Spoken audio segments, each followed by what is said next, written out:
Hi, my name is Stefan Kovac, Clinical Educator Emeritus here at Healthmark Industries, and I want to welcome you to our 7 days of continuing education video series celebrating you, the medical device reprocessing professional, and all the hard work you do every day. You could work in a CPD, SPD, MD, RD, CSSD, and endo, a small clinic, ambulatory care, anywhere where you're reprocessing medical devices. This information is for you. Some say knowledge is power. We believe the real power is when we are all sharing our knowledge with others. That's what we're going to do over these next 7 days is share our knowledge with you because you truly are the heartbeat of the hospital, reprocessing those medical devices every day, whether they're scopes or instruments or trays or cut down trays, it doesn't matter. You're doing a great job every day. So each day of CS Week 2023, Healthmark will release new educational videos worth 1 CEU. Yep, that's right. 7 CEUs in 7 days, just as a thank you from all of us at Healthmark. Everybody at Healthmark wants to say thank you for doing a great job every day. We want you to keep this in your thoughts as you watch these videos. Remember that you are doing amazing things right now. Build on those successes to make change where change needs to be made. So, how do you get that certificate? It's easy as 1, 2, 3. 1, watch the video. 2, click on the video link description. 3, take the quiz and pass it. It's that simple. But we need you to do one more thing.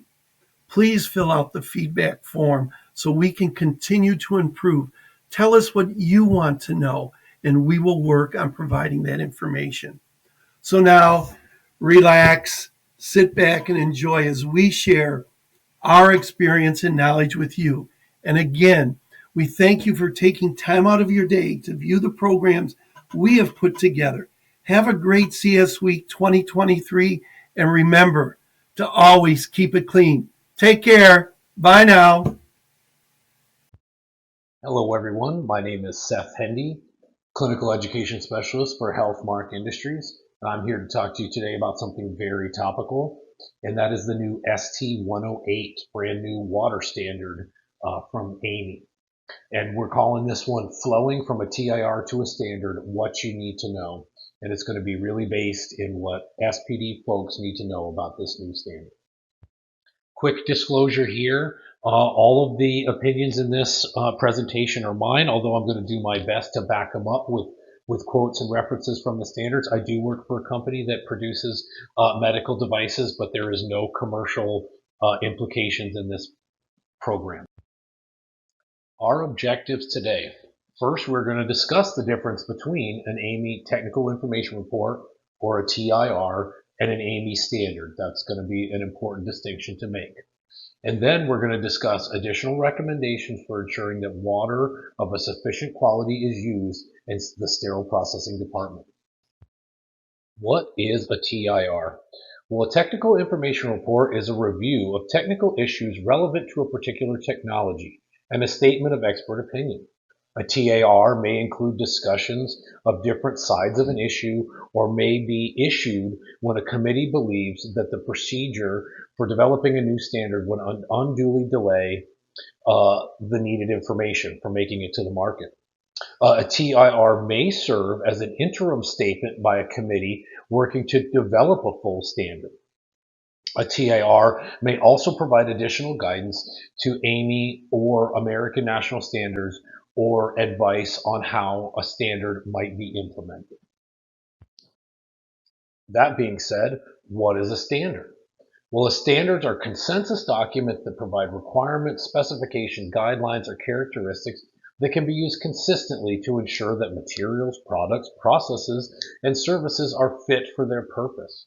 AAMI develops standard documents aimed at enhancing the safety, efficacy, safe use, and management of medical devices and healthcare technologies. A standard may recommend to a manufacturer the information that they should include with a product It could include basic safety and performance criteria, a conformance measure that may be used to assess compliance. The inclusion of design specifications in a standard is permitted when circumstances warrant, but design specifications usually are avoided as they can hinder the advancement of the technology. A standard may provide clinical users with guidance for the use, care, evaluation, and processing of medical devices. And that last piece is really where we focus and what us as users in the industry get out of an AAMI standard. I know what you're thinking. Great information, Seth. Why does this matter? Well, it matters because a TIR is informational without being prescriptive about specific processes related to the subject. And because a TIR is informational, it's generally considered to carry less weight than a standard because they don't require public review and they can be created and published relatively quickly as far as standards go. And this is what's making people cringe a little bit. They're saying, oh, okay, water was just a TIR, but now water is a standard. What am I going to need to do? Well, we do need to say standards are often prescriptive, giving us some specific guidance about what is the best practice to do around a subject. And then a standard is a consensus document. So the nice part about this is we know that it was sat down, it was discussed, the words were smithed to try to be as clear as possible. And then it did go out for a public review. So this is considered ready for the American National Standards Institute. I do have to say this at the bottom here, regardless of whether the information comes from a TIR or a standard, if the information is incorporated into your facility's policy, a survey organization can cite you for noncompliance. So if you had taken some of the information from TIR 34 before it became ST 108, and that is in your practices, you could still be cited for that. So it's always something to remember when you put information in your practices, it becomes citable. The big question I get asked, how is this going to affect my SPD? What's 108 going to do?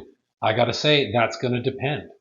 It's going to depend on you answering questions like what kind of point of use water testing are you already doing? How often is the testing being done? What water treatment systems are used in your facility? What's your role within the department is going to make a difference? And what training and communication infrastructure already exists in my facility? These are big questions to ask yourself. Many people think when a standard, they want to skip right to the middle and they don't stop at some of the key points in the beginning. And a key point of any standard is the scope. And the reason I stopped here is because I want you to see what's highlighted in yellow. This standard establishes minimum requirements for the water quality used at different stages in processing medical devices. Excellent. We jump down to the bottom. These requirements are established to assist medical device processing professionals in selecting the appropriate water quality needed for cleaning, rinsing, disinfecting, and sterilization. So this standard is focused around having us pick and use the right type of water for devices. How we know that comes farther on, and those responsibilities will be split between departments. Still at the beginning of the document, something people seem to jump right over are inclusions and exclusions. This is where some of those questions that I asked a couple of slides ago are going to be answered. You know, what is included? Responsibility for the water management program. You're going to have a role in that. Things like categories and requirements of water for medical device processing. That's definitely going to affect us, and it should be included in something we should know. Selection of water of the appropriate quality. Absolutely. Does your staff know when to select your DI or your RO water? Considerations of ongoing maintenance, monitoring, and quality improvement of the water treatment system. That's again going to define your role. There's a bunch of things that are excluded, and the biggest one there is about steam quality. And if you're looking for that, that's part of ST79.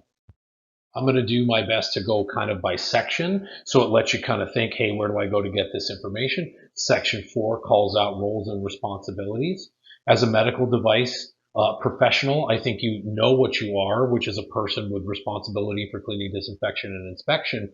Here's a big thing that has nothing to do with physically testing water. They should receive education, training, and competency verification on the importance of water and the patient risk associated with improper systems.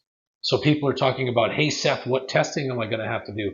And I might say to you, hey, what education are you going to need to do?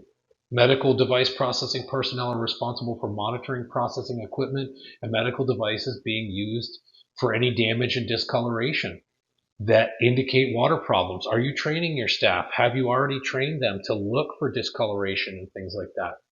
And then the biggest thing, like everything else, are they given time to look and to perform these things, because they need to be. There are great tables throughout this document, so I'm going to say pay attention to the tables like the slide says. This is something that's interesting to me because, and I highlighted the description, right? So SPD is going to have some responsibilities here, but think of this first one as a manager, as a part of the multidisciplinary team. So your SPD staff members, no, but we need a person on the team, likely the manager, maybe the director.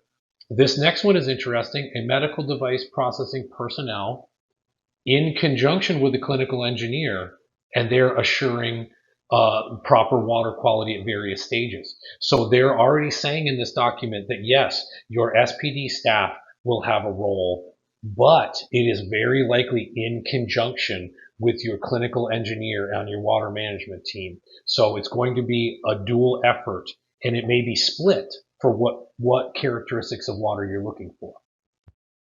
Section 5 speaks to risk analysis, something that if you're not feeling great about your water program, if you are scratching your head when this document is coming out, there may be a chance that you need to be doing a risk assessment just to get your baseline. In preparation for use of water and medical device processing, here are the 6 general characteristics. I highlighted the ones in yellow because these are ones that we absolutely can look at in SPD. Physical appearance of water, absolutely. Are you training your staff? Hopefully you already trained your staff. Hey, when you filled that sink of water, you actually made sure it wasn't cloudy and gross, right? Inorganic contaminants of water, those are like hardness minerals. We absolutely have it in our control to test for water hardness. pH of water, also very simple to do. And absolutely water temperature, right? We should be checking that in the sink. We should be verifying that it's right also in the washers, because if it's not right, we have trouble with making soils kind of cooked on there. It hurts the effectiveness of chemicals that being used. So these 4 especially are something that would be likely under our responsibility. Here's another great table, right? Breaks it down into utility water, critical water, and steam. 3 major components for water in an SPD, in a device processing setting. Gives benchmarks. What are we looking for? What are we testing for? What kind of things would be out of range? And I just put some things here because SPDs are already doing this. Many SPDs are already doing this. We can test for pH, total alkalinity, and color and turbidity. Absolutely. Right. There are tests out there on the market that can do these things. And then color and turbidity is just a visual. It says right in the unit that that's a visual assessment. And so these pieces of testing and verifying these numbers at point of use are something that many SPDs are already doing. And if yours aren't, you are likely to receive some responsibility for doing that when this standard gets adopted. As Steve Kovac likes to say, if it wasn't documented, it wasn't done. And here's a thought that I want you to have. This should be part of your risk analysis if you're not already having a water management program, if you're not already documenting. Where am I going to do that? Where is this going to be recorded? And I really do want you to think. There was a few things on that list I think are going to be SPD responsibilities. There's a few things on that list that might be your water management team. And so when we've got more than one department involved in testing all of the characteristics of water that we want to test for, establishing the record keeping tools and responsibilities is going to be very important. If you put your records in one place and the facility's water management person puts them in another place, and when the question is asked about your complete water testing program, that those don't line up, that they can't be quickly gathered and put together, can be a serious problem come survey time.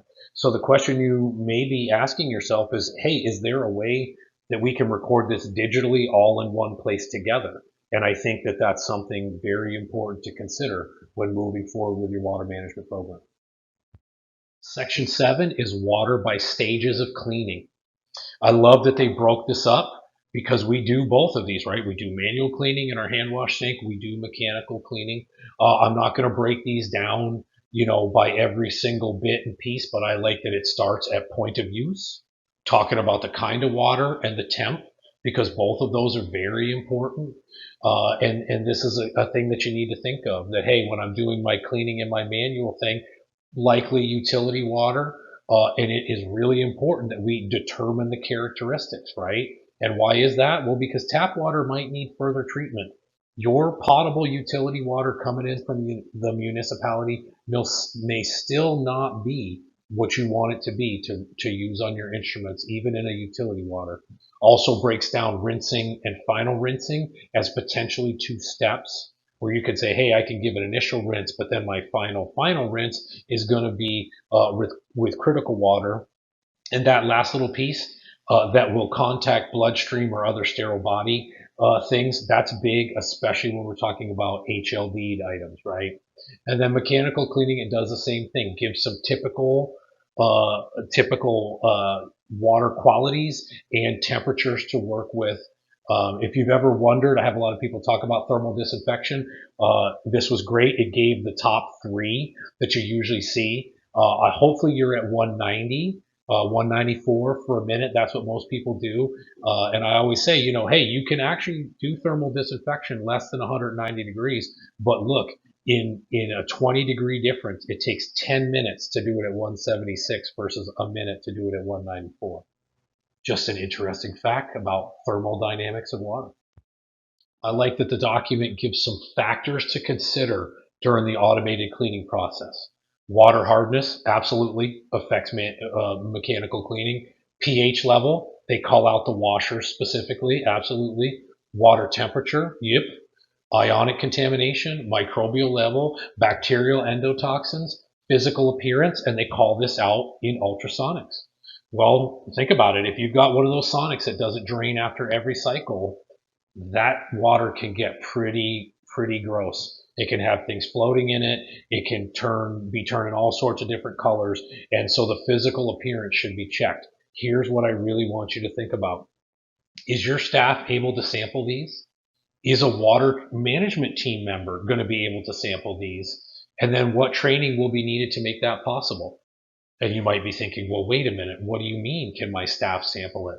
If you're going to take a point of view sample from your automated equipment, let's say it's a washer, can a staff member open the door, key the sump pump to begin running, and then be able to take the sample from inside the washer? Because unless you've got another nozzle somewhere else that's more accessible and able to do that, you're going to need to take this right from when it's flowing through the washer. And every washer can do it, but think, can your staff members do that? And so then if you say, well, hey, I'm actually going to shop this out to the water management team, don't worry about it. I have to say it's very unlikely that they know how to open the door of a Belamed washer and key the sump pump to start. So I think that training is going to be needed to take these kind of point of view samples. Who would have thought that we would have gotten all the way to section 9 before talking about water sampling? But that's because water is kind of complicated, and it has taken information up front to get to this section. Sampling, of course, is in SPD is going to be at the point of use. And this little section kind of tries to define what point of use is. So utility water at the point of the washer or the decontamination sink or nearby contiguous plumbing.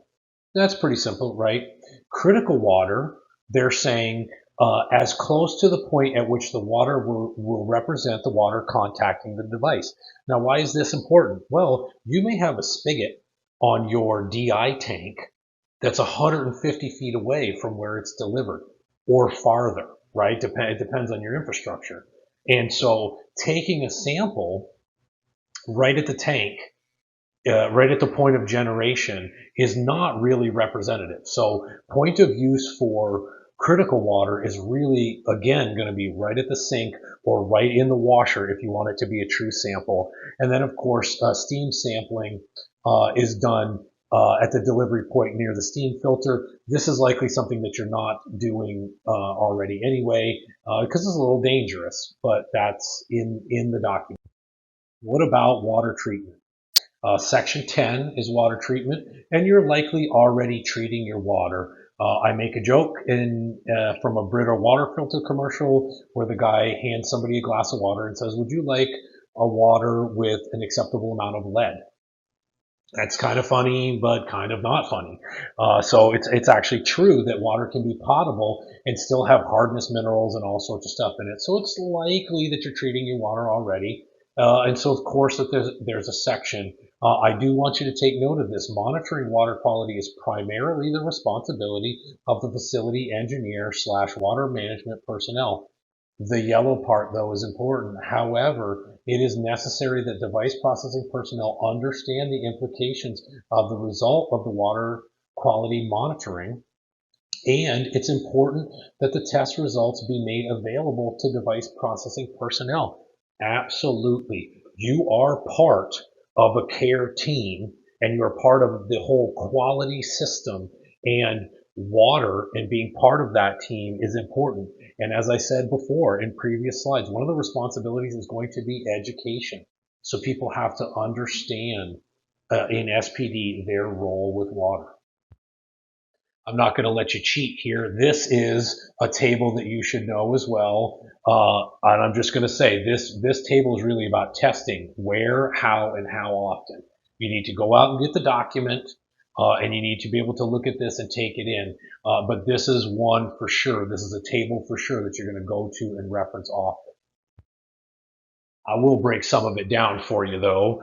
How about the where, right? Okay, where are we going to test water? Well, at the water generation system. So close to the municipality and after the last step of water treatment. So again, I say to you, probably not your staff. So some water testing is going to be tested where it's generated, and we're very likely not anywhere even near where the water was generated. The facility that I worked at, the water treatment and water generation systems were 3 buildings away. So of course, I'm not going to be part of that.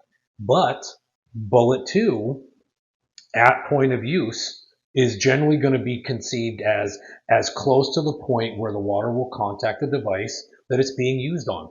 Well, there you go. That is us, right? That is right in the decontam sink. That's where the water is going to touch the device. That's where it should be sampled.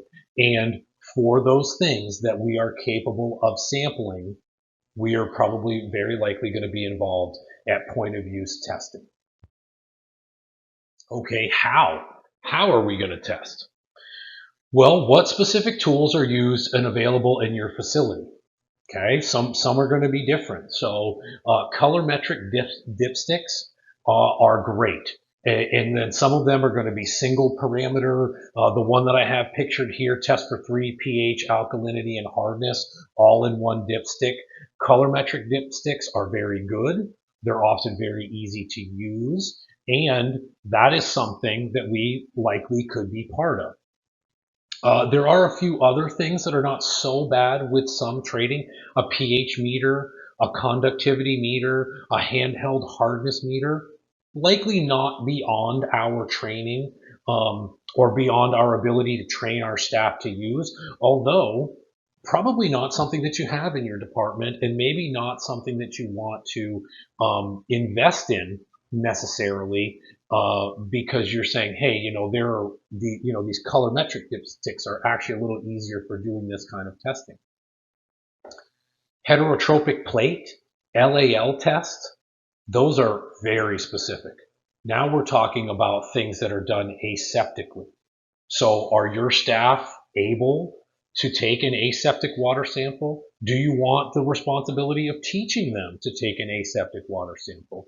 These are things you have to consider. And this is where somebody in the water management team may receive that training. They may be ready. They are likely going to participate in that. I do want to throw something out. There are water professionals who you can pay to come in and do some of this testing, and you may find out that that's what you want done as well. And then lastly, and I would say this for everything happening in our department, but for sure water, visual inspection, every time a sink is filled, every time an instrument is looked at and hard water stains are found, hard water marks are found, those visual inspections mean something and they should be reported. And so train the staff, look for these indications of water issues. Okay, how often? Well, if you were to, when you reference back to that chart, you're going to see some different things. There could be things that are per cycle. I have to say, we had an ultrasonic that expected us to do a visual inspection per cycle.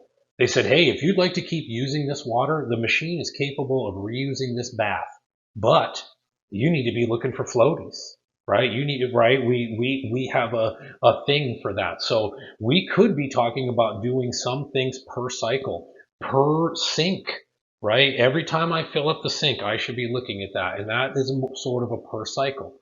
Then there's going to be things that we do daily, weekly, monthly, and then quarterly as prescribed by that table. Something to think about though, testing frequencies are recommended minimums to demonstrate the water system maintained in a state of control. The risk assessment performed by the multidisciplinary team may identify sampling points that require an increased testing frequency. So just so you know, when you go back to that table that I flashed up there, this is the statement. Those are testing minimum frequencies. And what you should do is have a water team that is multidisciplinary and deciding, is testing this quarterly good enough for us? If it is, that's fine. If it's not, you may need to say, oh, you know what? No, we're going to bump that up monthly.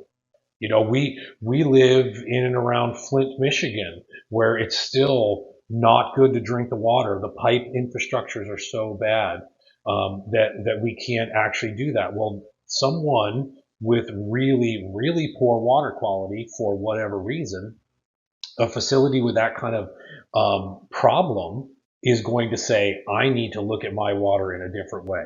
And if this is the minimum, do I stick with the minimum or do I need more?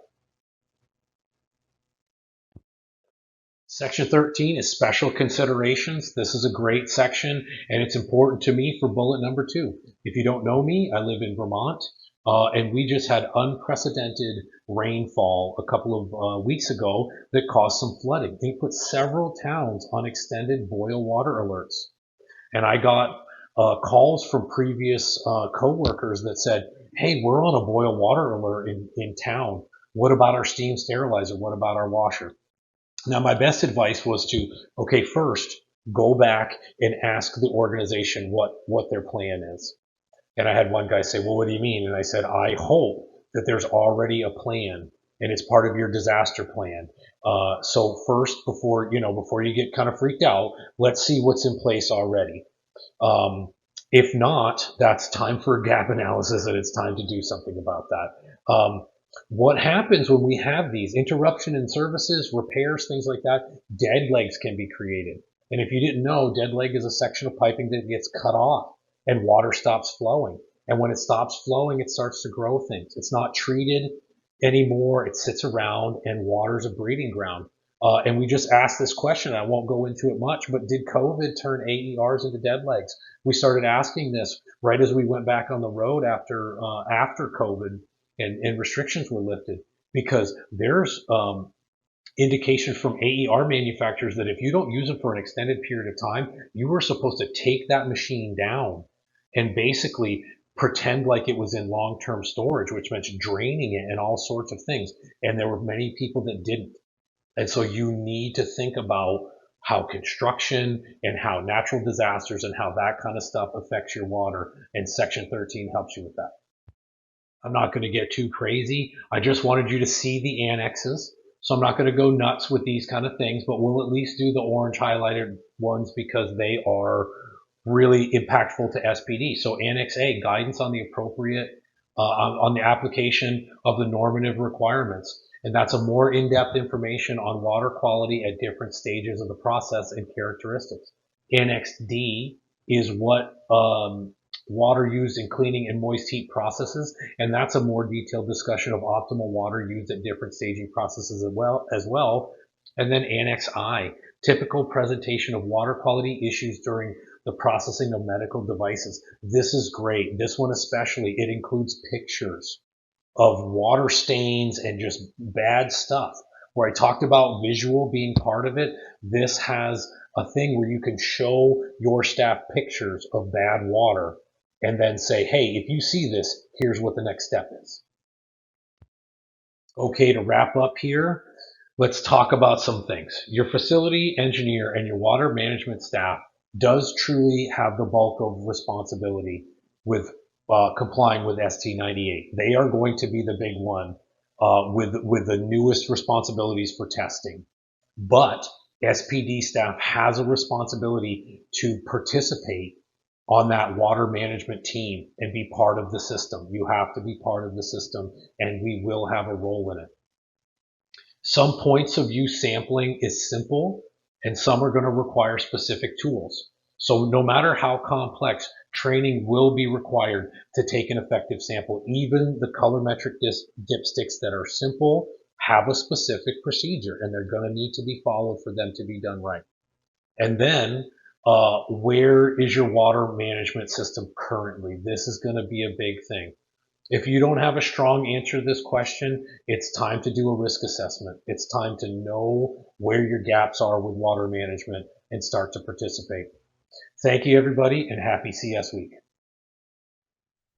Hi, I'm Marianne Drosnock, Director of Clinical Affairs here at Healthmark Industries. I'd like to thank you for watching today's CE program. If you got something out of today's video, please hit the like button and then be sure to subscribe to the Healthmark Education channel so you can know as soon as we post more educational content. By liking and sharing our videos and by subscribing to our channel, you are helping us grow. That way we can share the message of patient safety to more sterile processing and endoscopy processing communities, as well as our OR and IP partners. To get your 1 CE certificate for viewing today's video, there is a link in the video description that will take you to the quiz. Just complete the quiz with a 70% or better, enter your name and email, and you will be issued a 1 CE certificate immediately. You can download that certificate right to your device, or it will be emailed to the address that you provided. Thank you again for watching, and we hope you had a great CS Week 2023. Bye.